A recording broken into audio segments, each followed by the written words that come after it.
मित्रों, भारतवर्ष के इतिहास में मातृशक्ति का समय समय पर अति महत्वपूर्ण योगदान रहा है।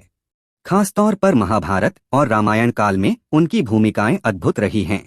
इन दोनों ही काल में महिलाएं जितनी स्वतंत्र थीं, उतनी परतंत्र भी थीं। लेकिन कई मौकों पर उन्होंने अपनी जिद या ज्ञान शौर्य के आगे बड़े बड़े महारथियों को भी लोहे के चने चबा दिए। आइए जानते हैं महाभारत की कुछ ऐसी ही 10 महिलाओं के बारे में। तो बने रहिए पूरे वीडियो के साथ। जय श्री कृष्णा मित्रों, स्वागत है कथामृत यूट्यूब चैनल पर। यदि आपने कथामृत को सब्सक्राइब नहीं किया तो जरूर करें। सबसे पहले बात करते हैं कुंती की। मित्रों, कुंती महाभारत की सबसे बड़ी महिला किरदार रहीं। वे एक शक्तिशाली महिला बनकर हस्तिनापुर में प्रवेश करती हैं। कुंती और माद्री दोनों पांडु की पत्नियां थीं। यदि पांडु को शाप नहीं लगता तो उनका भी कोई पुत्र होता जो गद्दी पर बैठता, लेकिन ऐसा नहीं हुआ। पांडु के आग्रह पर कुंती माद्री ने एक एक करके देवताओं का आवाहन किया। तब कुंती को 3 और माद्री को 2 पुत्र प्राप्त हुए। कुंती ने धर्मराज, वायु एवं इंद्र देवता का आवाहन किया था, तो माद्री ने अश्विन कुमारों का। इससे पहले कुंती ने विवाह पूर्व सूर्य से कर्ण को प्राप्त करके नदी में बहा दिया। पांडु के देहांत के बाद शोक में माद्री उनके साथ सती हो गईं। ऐसे में कुंती 5 पुत्रों के भविष्य के लिए हस्तिनापुर आईं। वहां पति पांडु के सभी हितैषियों से समर्थन जुटाया। कुंती के कहने पर धृतराष्ट्र और गांधारी को पांडवों को पांडु पुत्र मानना पड़ा। कुंती को यह वरदान था कि वह किसी भी देवता को बुलाकर उनके साथ नियोग कर सकती थी। इस विद्या को उसने माद्री को भी सिखा दिया था, जिसके चलते माद्री को नकुल और सहदेव नामक 2 पुत्र मिले। और कुंती के पुत्र कर्ण, युधिष्ठिर, अर्जुन और भीम थे। मित्रों, कुंती वसुदेव जी की बहन और भगवान श्री कृष्ण की बुआ भी थीं। दूसरे नंबर पर जानते हैं सत्यवती के बारे में। राजा शांतनु की पहली पत्नी गंगा के जाने के बाद वह एक मछुआरे की बेटी सत्यवती से प्रेम विवाह कर बैठते हैं। लेकिन सत्यवती इस शर्त पर उनसे विवाह करने के लिए राजी होती है कि गंगा पुत्र देवव्रत नहीं बल्कि सत्यवती से जन्मी संतान ही हस्तिनापुर का राजसिंहासन संभालेगी। इसके चलते देवव्रत को ताउम्र ब्रह्मचर्य की भीष्म प्रतिज्ञा लेनी पड़ी। सत्यवती के ऋषि पाराशर से उत्पन्न बेटे वेद व्यास के जरिए ही कुरुवंश में धृतराष्ट्र, पांडु और विदुर जन्मे। सत्यवती की जिद ना होती तो हस्तिनापुर के सिंहासन पर भीष्म आसीन होते और महाभारत का इतिहास ही कुछ और होता। मित्रों, सत्यवती के शरीर से मछली की गंध आती रहती थी। कहते हैं कि सत्यवती ही एक प्रमुख कारण थी जिसके चलते हस्तिनापुर की गद्दी से कुरुवंश नष्ट हो गया। सत्यवती को पराशर मुनि से कुंवारी बने रहने का वरदान मिला था। वेदव्यास उन्हीं के पुत्र थे। तीसरे नंबर पर जानते हैं द्रौपदी के बारे में। सास कुंती के आदेश पर द्रौपदी के लिए 5 पांडवों से विवाह करना कठिन निर्णय था, लेकिन परंपरा के विरुद्ध उसने किया। दुनिया के सामने नया उदाहरण रखते हुए सम्मान भी प्राप्त किया। द्रौपदी को महाभारत युद्ध का सबसे बड़ा कारण माना गया। द्रौपदी ने ही दुर्योधन को इंद्रप्रस्थ में कहा था कि अंधे का पुत्र भी अंधा होता है। यही बात दुर्योधन के हृदय में धस गई। द्यूत क्रीड़ा में उसने शकुनी के साथ पांडवों को द्रौपदी को दांव पर लगाने के लिए राजी कर लिया था, जिसमें हार के बाद द्रौपदी का चीरहरण हुआ और उसने दुशासन के खून से बाल धोने की शपथ ली थी। मित्रों, द्रौपदी को पंचकन्याओं में शामिल किया गया है। पुराणों के अनुसार 5 स्त्रियां विवाहिता होने पर भी कन्याओं के समान ही पवित्र मानी गई हैं। अहिल्या, द्रौपदी, कुंती, तारा और मंदोदरी। द्रौपदी की कथा और व्यथा पर कई उपन्यास लिखे जा चुके हैं। मित्रों, द्रौपदी के बारे में एक कथा भविष्य पुराण में मिलती है। द्रौपदी अपने पूर्व जन्म में एक गरीब ब्राह्मणी थी, लेकिन गरीबी में भी यह साधुओं की खूब सेवा भक्ति करती थी। इनकी सेवा से प्रसन्न होकर साधुओं ने कहा कि हे देवी, आप स्थाली दान करें। इसके लिए साधुओं ने द्रौपदी को स्थाली दान यानी बटलोई व्रत की विधि बताई। इस व्रत के परिणाम से अगले जन्म में यानी जब वह ब्राह्मणी द्रौपदी हुई तो इन्हें सूर्य देव से अक्षय पात्र प्राप्त हुआ, जिसमें बना भोजन तब तक नहीं समाप्त होता था जब तक द्रौपदी भोजन नहीं कर लेती थी। चौथी महिला गांधार राजकुमारी गांधारी। सत्यवती के बाद राजकाज में किसी का दखल आया तो वह गांधार राजकुमारी और धृतराष्ट्र की पत्नी गांधारी रहीं। कहा जाता है कि गांधारी का विवाह भीष्म ने जबरदस्ती धृतराष्ट्र से करवाकर पूरे परिवार को बंधक बना लिया था। गांधारी के लिए आंखों पर पट्टी बांधने का एक कारण यह भी था। धृतराष्ट्र के अंधेपन के चलते गांधारी और शकुनी को अप्रत्यक्ष रूप से सत्ता संभालनी पड़ी। गांधारी को चिंता थी कि कहीं कुंती के बेटे राजपाट ना ले लें, इसलिए उन्होंने शकुनी के जरिए दुर्योधन के भीतर पांडवों के प्रति घृणा भर दी। गांधारी ने ही अपनी शक्ति से दुर्योधन के अंग को वज्र बना दिया था, लेकिन श्रीकृष्ण के बहका देने से उसकी जंघा वैसी ही रह गई।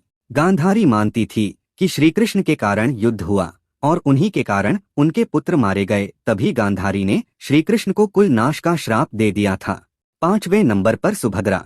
मित्रों, कृष्ण की बहन सुभद्रा ने अर्जुन से शादी की थी, मगर बड़े भाई बलराम उनका विवाह कौरव कुल में कराना चाहते थे, लेकिन कृष्ण ने अर्जुन के हाथों सुभद्रा का हरण करवा दिया। द्वारिका में सुभद्रा के साथ अर्जुन का विवाह हुआ। इसके बाद 1 वर्ष तक दोनों द्वारिका में रहे, शेष पुष्कर क्षेत्र में व्यतीत किया। 12 वर्ष पूरे होने पर अर्जुन सुभद्रा के साथ इंद्रप्रस्थ लौटे। सुभद्रा को ही गर्भावस्था में अर्जुन ने चक्रव्यूह भेदन का तरीका सुनाया था, जिसे सुनते ही आधे में ही वह सो गईं और अभिमन्यु उससे बाहर निकलने का भेद नहीं जान सके। कई हिंदू सुभद्रा को देवी योगमाया का पुनर्जन्म मानते हैं, जिन्होंने कृष्ण के जीवन को दुष्ट कंस से बचाने के लिए जन्म लिया था। 6ठे नंबर पर जानते हैं सत्यभामा के बारे में। मित्रों, सत्यभामा श्री कृष्ण की पत्नी और राजा सत्राजित की पुत्री थीं।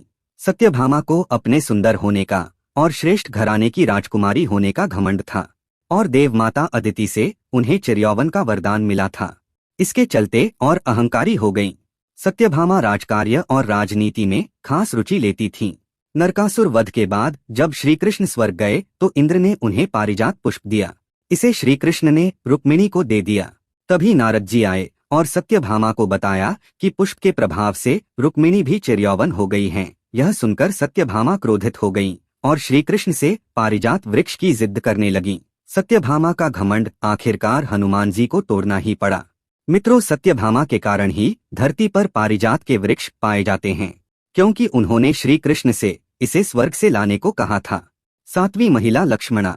श्री कृष्ण की 8 पत्नियों में एक जाम्बती थीं, जिनके पुत्र सांब का दिल दुर्योधन भानुमति की पुत्री लक्ष्मणा पर आ गया था। दोनों एक दूसरे से प्रेम करने लगे थे।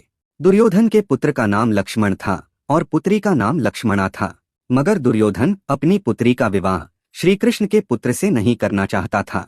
मित्रों, भानुमति सुदक्षिण की बहन और दुर्योधन की पत्नी थी, इसलिए एक दिन सांब ने लक्ष्मणा से प्रेम विवाह कर लिया और लक्ष्मणा को रथ में बिठाकर द्वारिका ले जाने लगा। कौरवों को पता लगने पर उन्होंने पूरी सेना लेकर सांब को बंदी बना लिया। यह बात श्री कृष्ण बलराम को पता चली तो बलराम हस्तिनापुर आ धमके। बलराम ने निवेदन पूर्वक कहा कि सांब को मुक्त करके उसे लक्ष्मणा के साथ विदा कर दें, लेकिन कौरवों ने नहीं मानी। तब बलराम ने रौद्र रूप प्रकट किया तो सभी माफी मांगने लगे। इस तरह सांब के साथ लक्ष्मणा की विदाई हुई। 8वीं महिला गंगा माता।